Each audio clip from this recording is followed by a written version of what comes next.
abrindo o segundo bloco, volto a dar a palavra ao professor Araquém para que conclua a sua resposta à pergunta formulada no primeiro bloco. Então, já vimos, para responder aquela pergunta do primeiro bloco, que há duas atividades diferentes que se exigem eventualmente no órgão judiciário. O trabalho de gabinete, ou cognição, e o trabalho de campo, ou execução. São atividades radicalmente diferentes. A primeira é intelectual, por isso que, em tese, sempre o processo atinge os fins que lhe são próprios. É perfeitamente concebível mover uma ação de reparação de dano contra um papeleiro que, com o seu carrinho de metal, nos arranhou o veículo. O processo de conhecimento funciona. Petição inicial, contestação, prova testemunhal, sentença, apelação e trânsito em julgado. Agora, a execução dessa regra jurídica concreta se destina a operar no vácuo. Por quê? Porque há limites práticos e políticos a essa atividade. Práticos, há coisas impossíveis. Não é possível, como descobriu um determinado magistrado há uns anos atrás, quando afundou uma plataforma da Petrobras, resgatar corpos a 5.000 metros de profundidade. Porque não há tecnologia para isso e, de resto, conforme os técnicos, a essa altura, já tínhamos passado alguns meses, não existiriam mais corpos. Então há coisas impossíveis. Mas, fundamentalmente, desde Roma, quando se baniu a manus injectio, e se fez progressivamente a separação entre dívida, que é pessoal, e responsabilidade, que é patrimonial, vigora o princípio da responsabilidade patrimonial. Ou seja, a forma mais primitiva de execução, a romana, a manus injectio, era pessoal, né? Havendo um credor, o devedor preso em 3 dias, em praça pública, etc., e outras formalidades lá, era reduzida à escravidão. Havendo pluralidade de credores, havia um problema. O direito romano não permitia, não tolerava a copropriedade de escravos, razão pela qual o devedor era esquartejado e suas partes distribuídas proporcionalmente ao valor dos créditos, que essa é a origem do princípio do par condício creditório. Mas não há registro que isso tenha acontecido. Existe registro, sim. A tese defendida na Universidade Federal do Rio de Janeiro pelo professor José Carlos Moreira Alves, sobre a parte segunda da lei das 12 tábuas, foi sobre isso e sustentou que tudo era uma alegoria, que não se dava sepultamento e assim por diante. Mas depois disso, mais recentemente, se descobriu um testemunho do magistrado romano chamado Aulo Agélio, que acompanhava o seu pai, também magistrado da praça pública, e que teria visto o esquartejamento. Portanto, era uma execução real mesmo. Acabava por se matar e partilhar o corpo. Isso é uma coisa mais recente. Interessante isso. Pois, muito interessante.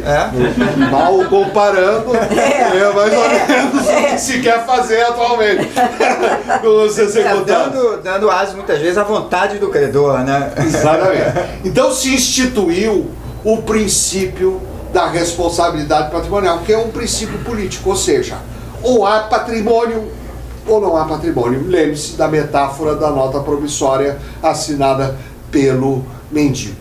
E isso tem repercussões imensas. Não só, como explicado no bloco anterior, entre a diferença entre condenação e execução, né, mas igualmente na nossa vida atual. Por quê? Porque a partir do princípio da responsabilidade patrimonial, enunciado no artigo 391 do Código Civil, pela primeira vez no artigo 591 do CPC de 73 e agora no artigo 784 do CPC de 2015, segundo o qual o devedor responde para o cumprimento da obrigação com seus bens presentes e futuros, salvo as restrições estabelecidas em lei. Portanto, não basta só ter patrimônio, ainda é preciso ter patrimônio penhorável, porque o Estado, para garantir o mínimo existencial, destaca alguns bens, tornando-os inapropriáveis pelos credores, e isso desenvolveram-se duas técnicas de execução. São chamados de meios executórios. Essa terminologia já não fui eu o primeiro a utilizá-la, eu fui apenas o segundo. O primeiro foi, justiça seja feita, Cândido Rangel de Namato. Aqui já não posso invocar o professor Teodoro Júnior, porque não sistematizou o seu pensamento em torno disso. Existe uma execução subrogatória que se realiza independentemente da vontade do executado, porque recai sobre os seus bens, se houver, evidentemente.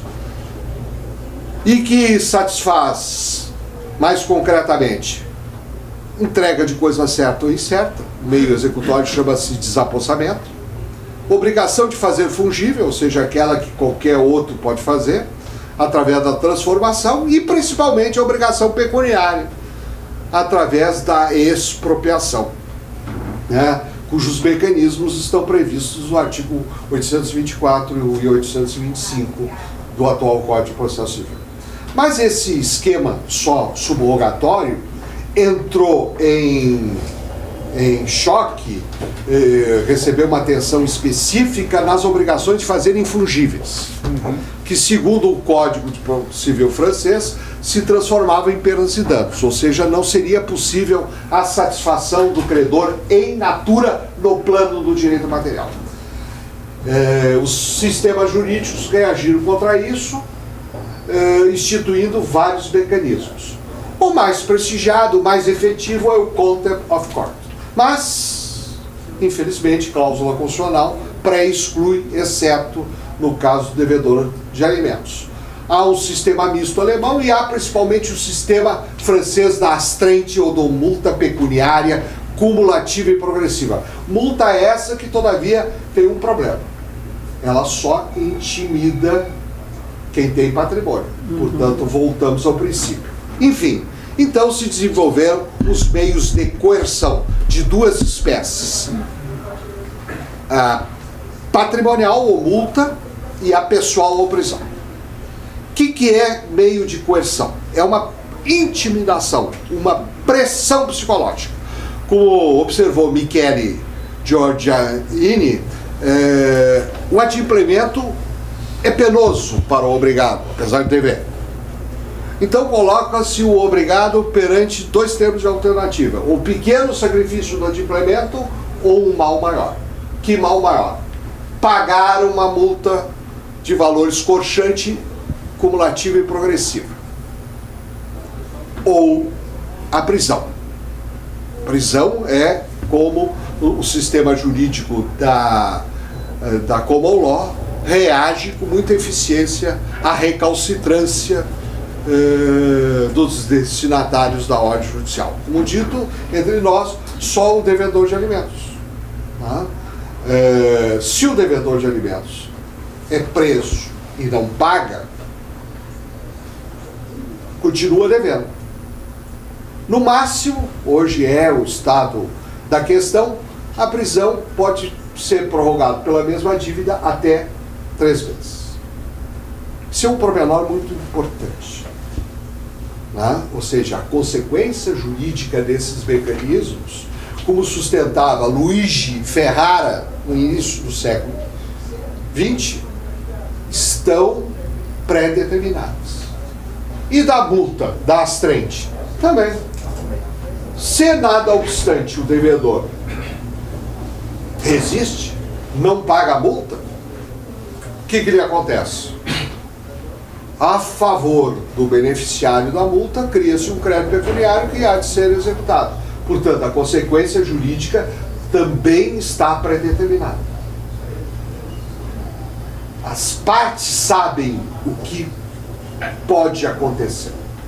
A previsibilidade é essencial ao processo civil constitucionalmente justo e equilibrado. Bom, de qualquer maneira, limites já indicam que o processo nem sempre é efetivo. Primeiro, a impossibilidade prática. Obstáculos que o próprio mundo oferece e que ainda não são superáveis pela atividade humana. E por outro, em nome da civilização, não é mais possível esquartejar o devedor. Ou seja, vigora o princípio da responsabilidade patrimonial, com todas as suas consequências. Se há limitações, eu tenho que admitir que a execução não vai funcionar em determinados casos. É intrínseco à premissa ideológica que eu estou expondo. Bom, ora, isso parece não satisfazer as aspirações contemporâneas. Daí veio a invocação de meios executórios atípicos, todos calcados é bom notar, na pressão psicológica. Ele aparentado com a pressão psicológica, aqueles dois mecanismos revigorados no CPC. Primeiro, o protesto do título judicial. Eu examinei isso, desembargador Ayub, lá pelos idos de 95, 96, quando atuei numa Câmara especializada em falências do Tribunal do Rio Grande do Sul, Tribunal de Justiça do Rio Grande do Sul. Então, me deparei justamente de alguém que pretendia protestar, sob a forma especial, uma sentença condenatória lá numa indenização contra o comerciante. Como uma forma coercitiva, né? E eu já entendi aquela altura possível. Agora, está na lei. E o outro é a inscrição do executado no cadastro dos inadimplentes. Né? Todas essas medidas são medidas aparentadas com uma espécie de pressão psicológica, que na verdade há uma restrição ao crédito através delas. Mas, dentre os poderes do juiz, no artigo 139, inciso 4, ou seja, na parte geral do Código, apareceu a possibilidade do juiz utilizar medidas indutivas, coercitivas, né? Ditas medidas atípicas, inclusive nas obrigações de pagar quantia. Duas são as novidades. Primeiro, a localização da norma na parte geral. Segundo, a menção da parte final do inciso às obrigações de pagar quantia. Aqui, meu caro, nós precisamos fazer uma breve digressão. O grande debate atual no processo civil é entre os arautos e defensores do processo civil autoritário, que começou no final do século XIX, que chegou ao Brasil no CPC de 39, manteve-se no de 73 e também no de 2015, que é caracterizado pela direção material e formal, não é o caso explicar em pormenores isso, do órgão judiciário, a sua predominância, o domínio do juiz sobre o domínio das partes. E há uma vertente ainda minoritária, grande defensor do processo civil autoritário entre nós foi José Carlos Barbosa Moreira. A maior parte dos processualistas brasileiros são autoritários. Acham que os poderes do juiz são uma bênção, são necessários e são utilizados para o bem. Isso me parece de uma hipocrisia monumental, porque todos sabemos que não são as pessoas investidas na função judicante que exercem esses poderes. São outras pessoas, anônimas, invisíveis, que são os assessores. Mas, e quantas vezes o código fala em assessor? Nenhuma. Nenhuma. Tiraram prudentemente, porque isso é um segredo de Estado. Eu quero saber quem é o assessor do ministro tal. Como ele pensa. Silêncio. Até prefiro quando o assessor se apresenta e diz: o senhor fale comigo. É boa. Já perguntei: é o senhor que vai despachar? Sim, senhora. Eu redijo e assino. Pará. Pessoa certa. Mas, professor, o sistema Assina que se antagoniza eletronicamente com o agora. autoritarismo processual, do adversary system, também não funciona bem, na medida em que o processo fica, muitas vezes, sem governo, ao se pegar as partes Vale a frase sua de condução. Churchill: a democracia é o pior sistema político já criado, só que é melhor que os outros. Mas mesmo na Inglaterra, terra do Churchill, esse sistema está mudando. O sistema da common law hoje migra nessa parte na nossa direção, que é aqui uma tendência contrária, né? Nós estamos migrando, estamos importando muita coisa do sistema da common law. Mas nesse aspecto aconteceu o inverso. O sistema inglês passou por uma reforma em 99. Eu conheço século o passado, Código Civil inglês de nessa 98. Isso é uma meia verdade, porque a prática inglesa continua, segundo o depoimento dos colegas, continua a mesma. Né? Mas é o mesmo problema do nosso código. A cultura dos magistrados, quer dizer, demora a se adaptar à nova realidade legal. Quer dizer, lá na Inglaterra, principalmente, a terra das tradições, né? Pois então. Está muito enraizado. Mas a ideia lá, o norte lá hoje, é numa direção... Isso é um artigo diverso. do professor Zé Carlos, célebre em relação a isso, mostrando que Sim. há uma tendência Temas de à aproximação, processo. né? Mas não é o meu ponto de vista. Nossa. E eu advogo mais do que isso, eu advogo uma ruptura, porque acho importante restabelecer o domínio das partes sobre o processo civil e controlar os poderes do órgão judiciário, que não são utilizados para o bem. E a prova disso, de que a tentação autoritária é sedutora, que os direitos, o respeito aos direitos fundamentais custa caro, E custa mesmo. e custa mesmo, mas nós devemos Lógico. respeitá-los, é justamente esses meios executórios. Professor, eu gostaria de... Ou não? Você vai... eu gostaria de ouvir o senhor sobre um ponto específico dessa questão. Como o senhor falou aqui, desde de Roma, nós evoluímos para a responsabilidade patrimonial do devedor. E isso me parece que cria um ônus, ou um dever, ou uma obrigação, melhor dizendo, para o devedor, que é essa de ter o seu patrimônio sujeito a responder pelas suas dívidas, mas cria também uma obrigação do credor, ao escolher o seu devedor, que ele procure alguém que tenha no seu patrimônio bens compatíveis com o contrato que ele vai firmar com ele, para que depois ele tenha como ter aquela garantia do cumprimento da obrigação ali ajustada, ou parte dela pelo menos. Quando o devedor se descuida disso, e a gente na prática jurídica vê muito isso, a pessoa contrata com alguém que ela não procura saber quem é e o que tem, e aí depois ela quer uma solução praticamente milagrosa do Estado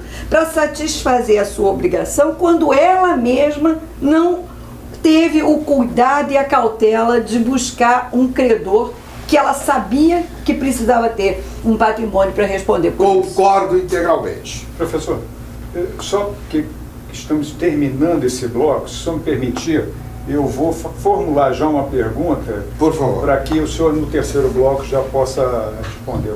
Primeiro, eu quero dizer que é uma alegria, não estou lendo Araquém de Assis, eu estou ouvindo, né, Araquém de Assis, que para nós é uma honra. Muito obrigado. Talvez não tenha noção do quanto. Mas voltando só um pouquinho, sem prejuízo da pergunta da Márcia, voltando à questão da multa, ao senhor não parece que se banalizou muito a aplicação das astrentes na medida em que, em se tratando de obrigação de entregar ou de fazer ou não fazer, o juiz pode entregar a tutela específica e não se valer da multa. Se eu quero que se entregue aquela xícara e não se entrega, o juiz pode determinar a entrega sem aplicação da multa. Se se trata de uma emissão na posse, o juiz pode determinar a emissão na posse e não aplicar a multa. Mas eu falo pelo Tribunal do Rio de Janeiro, eu não sei como no Brasil funciona, mas acredito que não seja diferente. Hoje em dia, banalizou-se de tal forma que aplicar a multa todos os advogados pedem e todos os magistrados aplicam. Quando, na hipótese, repito, poderia ser resolvida com a entrega específica da tutela. E uma outra pergunta para terminar. O descumprimento da obrigação vira um investimento para o credor, que começa a ter frutos da multa. E alguns até aguardam que a multa seja elevada, violando assim um conceito da boa-fé, que é o dever de colaboração. Né? Agora, complementando a pergunta, e desculpe me alongar nisso, a questão do atual 537, que no parágrafo primeiro fala que não se pode revolver as vencidas, mas só as vincendas. Isso estaria em desacordo com o caput do artigo que fala em compatibilidade. Lógico. E em muitos casos, se não em quase todos, haveria um enriquecimento sem causa. Então essas duas perguntas eu faria para deixarmos para o terceiro bloco, que me parece que o tempo está terminando. Se o professor me permite, a gente interromper agora o segundo bloco, porque essas questões são realmente bastante palpitantes e merecem uma digressão maior, né? Um aprofundamento maior da discussão. Então, todos estando de acordo, vamos encerrar o segundo bloco e recomeçaremos a discussão daqui a pouco.